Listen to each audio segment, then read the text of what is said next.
बिस्मिल्लाहिर्रहमानिर्रहीम। नाजरीन, welcome to इलम स्टोरी टीवी। किसी मुल्क में एक बादशाह हुकूमत करता था। वो था तो बेहद बेवकूफ, मगर खुद को बहुत अक्लमंद समझता था।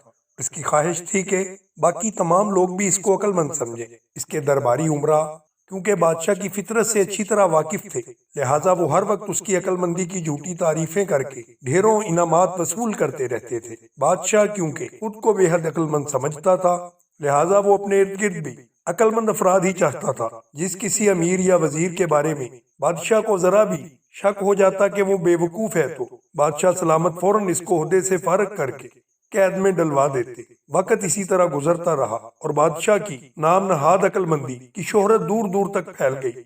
यही शोहरत जहां हर शख्स तक पहुंची, वहीं एक ऐसे शख्स तक भी पहुंच गई जो बेहद मक्कार और चालाक था। उस शख्स ने बेवकूफ बादशाह को मजीद बेवकूफ बनाकर फायदा उठाने का मंसूबा बनाया। वो शख्स एक बाहर दर्जी के भेष में बादशाह सलामत के दरबार में हाजिर हुआ और बादशाह की जहानत और फहमो फरासत की खूब झूठी तारीफें की।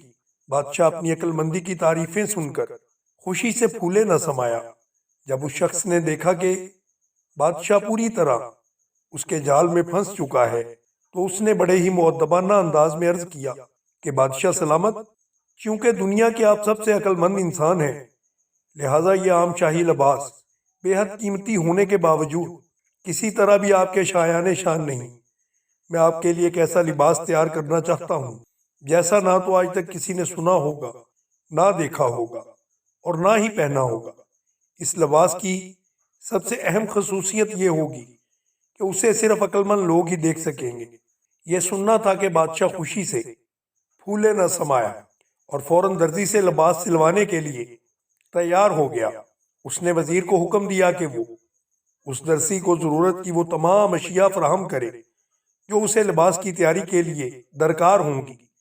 दर्जी के मुतालबे पे वजीर ने मुल्क के एक निस्बतन कम आबादी वाले इलाके में एक बड़ा सा मकान फराहम किया, जिसमें लिबास की तैयारी में इस्तेमाल होने वाली तमाम अशिया का वाफिर मिकदार में जखीरा कर दिया गया।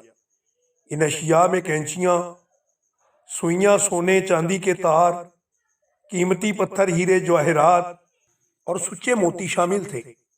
अगरचा वजीर ने मकान में काफी सारी कीमती अशिया का जखीरा कर दिया था, मगर दर्जी को वो अशिया नाकाफी मालूम हुई और वो आए दिन मजीद सोने चांदी की तारों, हीरे जवाहरात और दीगर कीमती अशिया का मुतालबा करता रहता।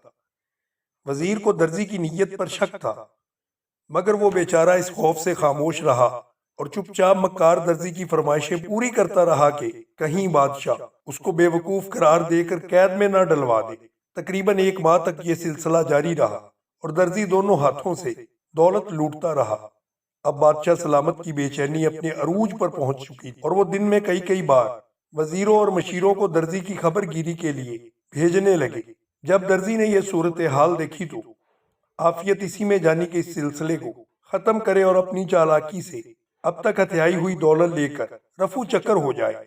लिहाजा उसने बादशाह के हुजूर खुशखबरी पहुंचाई कि लिबास तैयार हो चुका है। अब तो बादशाह सलामत की खुशी का कोई ठिकाना न रहा था। उन्होंने फौरन दारुल हुकूमत में ऐलान करवा दिया कि आइंदा रोज सुबह ही सुबह वो अपने नए लिबास में शहर का दौरा करेंगे और साथ ही तमाम शहरियों को ये हुक्म भी दे दिया कि वो सड़कों के किनारे जमा होकर बादशाह सलामत का इस्तकबाल करें।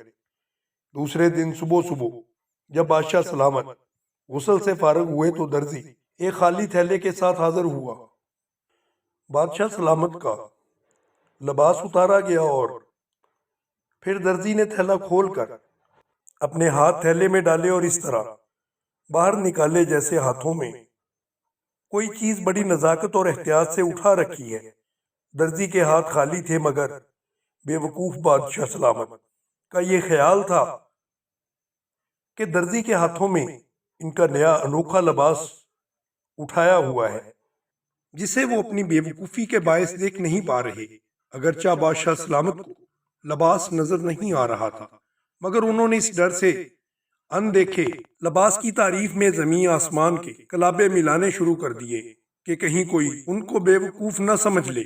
दर्जी ने अपने हाथ बादशाह सलामत के इर्द गिर्द इस तरह घुमाए कि इन्हें लिबास पहना रहा हो। कुछ देर तक लिबास पहनवाने की अदाकारी करने के बाद दर्जी ने बादशाह सलामत से یہ کہا کہ چاند سورج آپ پر قربان، بادشاہ سلامت اب آپ تیار ہیں۔ بادشاہ سلامت بہت خوش ہوئے اور انہوں نے درزی کو منہ مانگا انعام دے کر رخصت کر دیا، جسے لے کر وہ فوری طور پر رفو چکر ہو گیا۔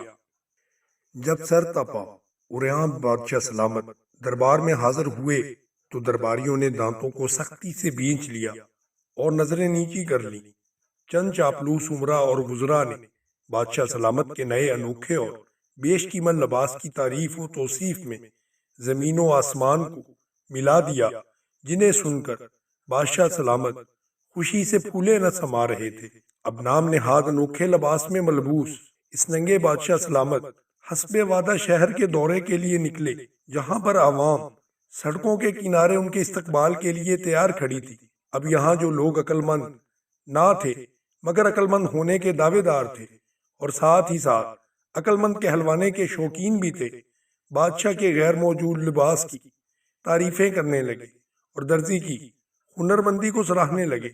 اس کے برعکس جو لوگ واقعی عقل مند تھے مگر خود کو عقل مند کہلوانے کے شوقین نہ تھے، بادشاہ کے سامنے موت اور قید کے خوف سے خاموش رہے، مگر تنہائی میسر آتے ہی خوب ہنسے۔ دوستو، اگر آپ کو ہماری ویڈیو پسند آئی ہو تو ویڈیو کو لائک کریں اور ہمارے چینل کو سبسکرائب کریں۔